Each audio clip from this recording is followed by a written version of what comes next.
Hello and welcome to Steve's Backyard Bonsai. Today I have to prune up my Jacaranda forest, which looks incredible considering I cut it down to nothing early July, was it? I can't remember. I'll take a look again. I meant to look, but I forgot. I'll put it up in as a caption. But this is unbelievable. However, got to get it under control. This comes in the wintertime because as much as I'd like to say my greenhouse is year-round, it is not. The evenings get really cold. Sometimes I can't keep the heat above freezing. That's way too cold for this anyway. So this one comes into the house and my wife's okay with it as long as I can find a good spot. So let's take a look at it and we'll talk about what needs to be done. This forest is so far out of control, I've got to think about front and back. Okay, this was the perceived front. Actually, this was the planned front. And as you can see, there's a forest in there. But I've got to be able to trim back these fronds selectively. You know very assuredly that they will come back, and maybe I will replace them with the fronds that are lower down or hiding.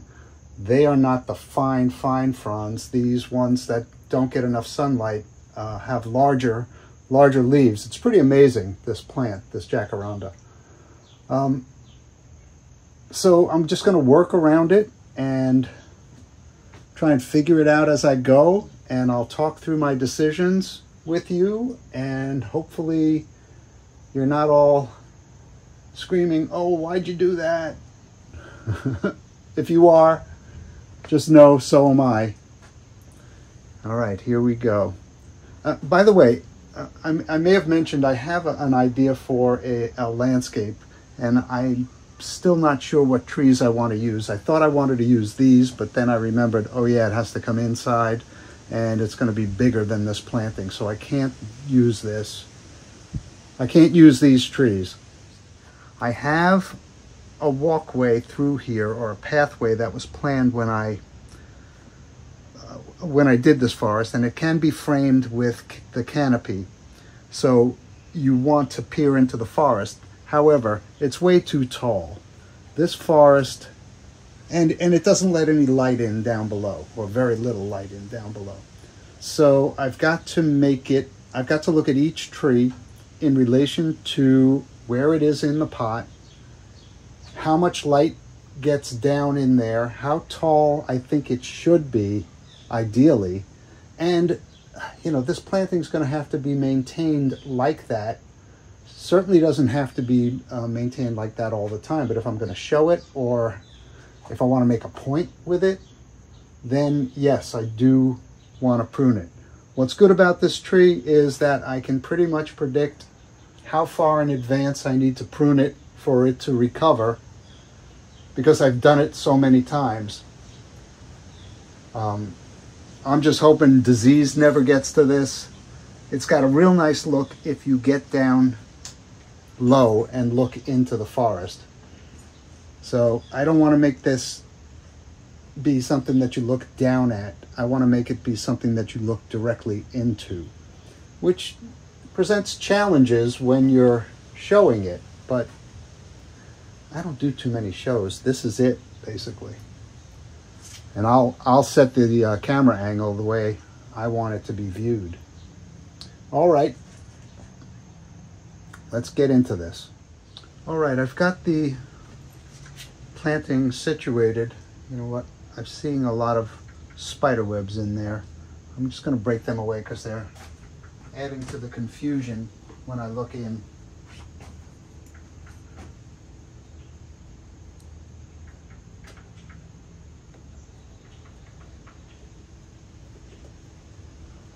And they betray the scale. You know, when you see something hanging from a spider web, at this scale it would be imperceptible, right? So If you can see it, that ruins everything. Scale is something I'm going to want to talk about as well. This soil is pretty good. I had muck down the middle and muck along the sides to kind of raise it up a little. That's compressed, and I don't know if it's doing any good anymore. The trees are super stable. I'm not worried about that at all. But this probably could have a you know, a complete repot. I would say not next season, but the following season. All right, so what I want to do first is get rid of all the low branches, or the low, you know, the low growth. Doesn't add anything to the forest. You want to see trunks. You don't want to see low branches. As a matter of fact, I think I'm going to thin this one out. These two came, I'm going to leave one. Take this middle one out. And it is quite big unto itself. These grow wonderfully from cuttings. I don't have that need right now. So that helped open that up, just that one cut. All right, so now I'm looking for the next thing that interferes with looking into the forest. I'm still going around taking off the little suckers at the base of these trees. Here's kind of a big one. Don't need it at all.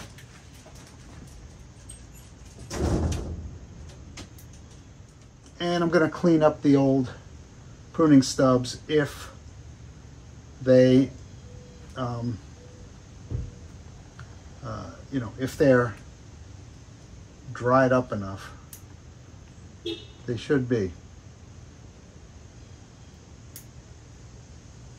You go lay down. Lay down. Oh, come on. I know, I know. All right, so some of the branching that I'm leaving has low fronds.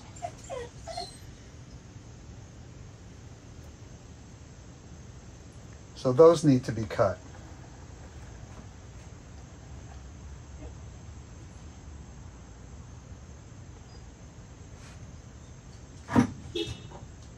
Just basically anything that obscures your view from down low.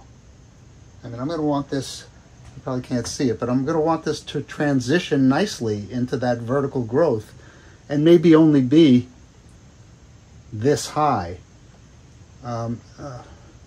Prior to this, I've always had this tree being the one that I wanted to be the tallest. It should have been further down in the planting. That's one of the things I kicked myself for.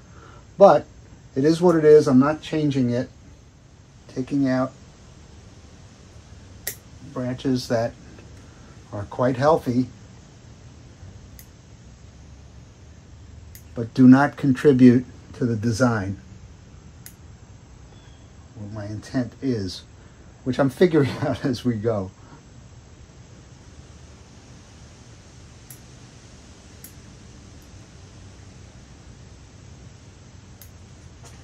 I'm going to work my way around this in time lapse because it's going to take a while, and I'll stop it if there's anything I want to bring attention to.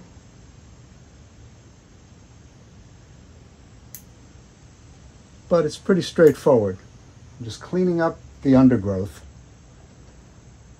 and making it look like a forest once again. The back trees, I do want the branching to be lower, but not so much that it's reaching forward. I do want you to be able to see a curtain of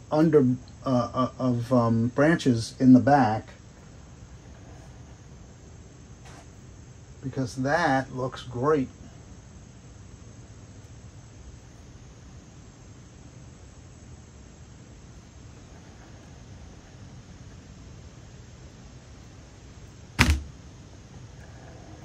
But still want you to see the trunks, small that they are. These back trees were all cuttings off of the main 13 trees that I had. One had died. Now there's way more than 13 trees in this planting. Okay. What's problematic about the planting as a whole?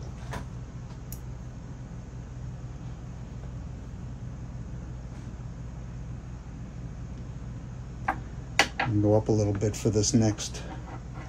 Hey, wait a minute, I'm not even done with this.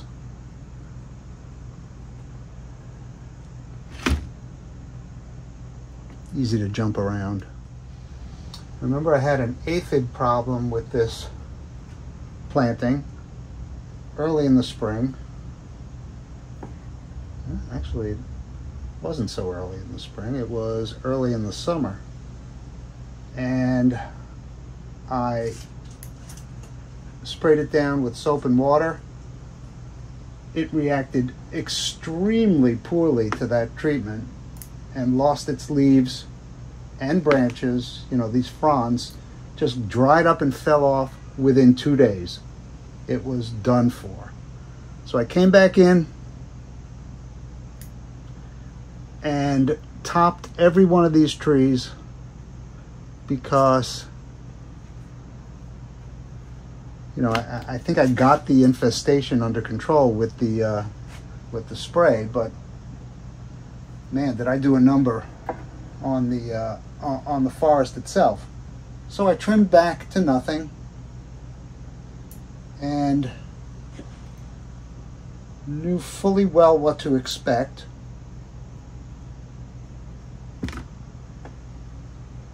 And I got exactly what I expected. All right, I'm going to slip into fast motion and get the rest of this pruned up. I'll try and have an asymmetrical triangle with this as the highest tree, going down to the side and down in the back. It should be pretty easy to do. It's just going to take a long time, and I'm going to take my time. All right, here goes.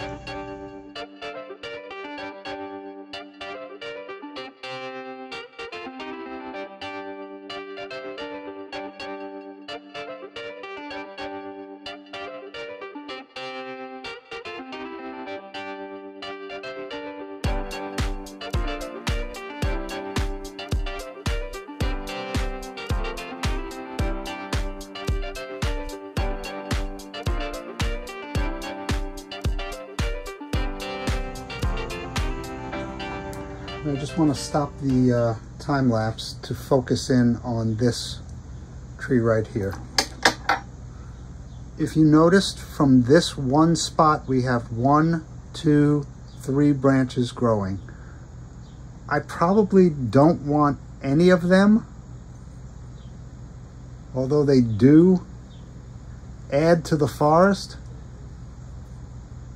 but the tree does not look good with those. There's one down here that I will keep. I don't know if you can see that. Comes down lower. And this one up here I will keep. But I'm going to get rid of all 3 of these. I'll do them one at a time. There's a little teeny one in the back. It's gone. I'll take out the middle tall one next, if I can. It's gone. All 3 are gone. Some lower branching gone, or some lower leaves gone. And I'm hoping these harden off pretty quickly. They tend to do that. The idea of chopping them down is to get some secondary leader growth that will, you know, transition nicely, and I'll try and make that transition. And I'm going to be doing that where I have multiple leaders on any of these. Some I'll be doing with a, you know, just cutting the top off if it's close to there. You know, just on the angle cut. If I'd have made that angle cut there, I would have lost all 3 of those branches anyway. But I wanted to get them out of the way. So that's what I'm doing. I'm looking for where it had sent up multiple leaders from one point, and I'm trimming those to just 1 leader each tree, unless it absolutely needs a double leader. Now let me go back to time lapse.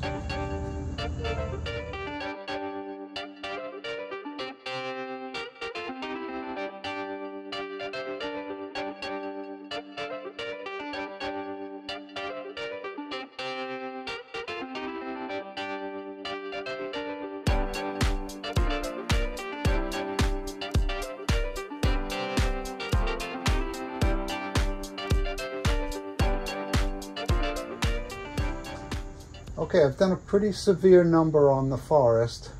I've tried to take the apex off of each growth stem coming up. I may have missed 1 or 2. Well, I got them pretty well covered. If I find one, I'm going to hit it again. But this is what I need to do to this forest to keep it in check.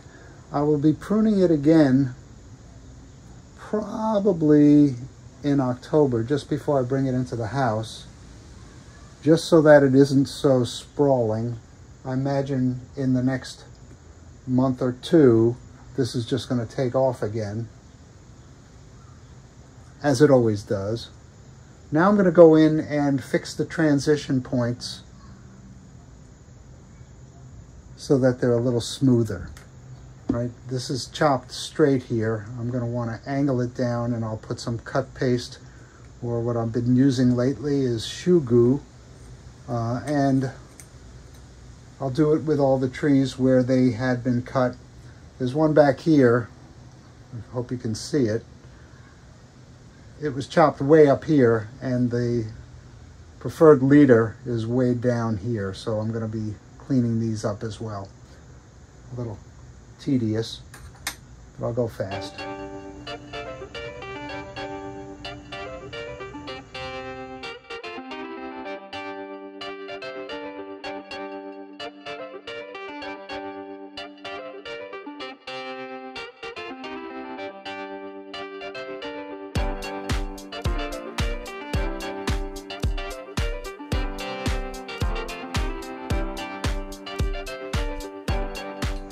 Well, one goal was achieved, and that is to thin out this forest.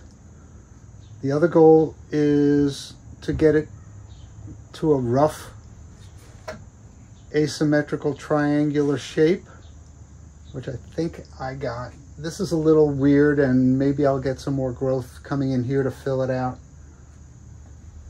But you got to take what the trees give you.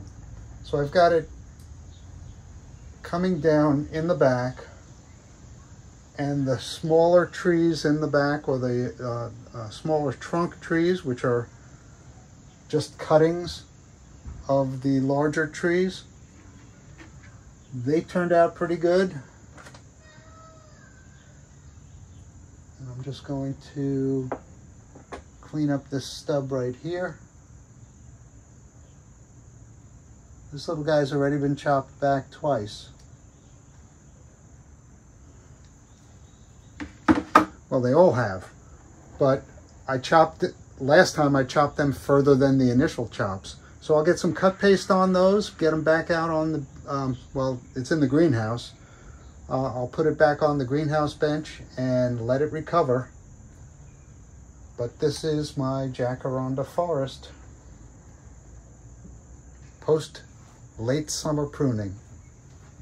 Just before I go, I want to reiterate something that I always say, and it's about scale and the relativity of scale. Looking at this forest, you really don't have a sense of anything, because there's nothing recognizable except a tree, which could be anything from a seedling to a 100-year-old tree. But once you introduce something to give it scale, and I'm going to reuse an old friend, if I can get him to stand up.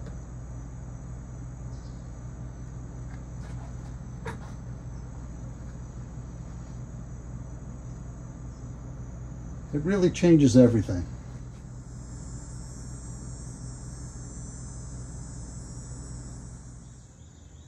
So from Steve's Backyard Bonsai, thank you once again for keeping me company in my backyard.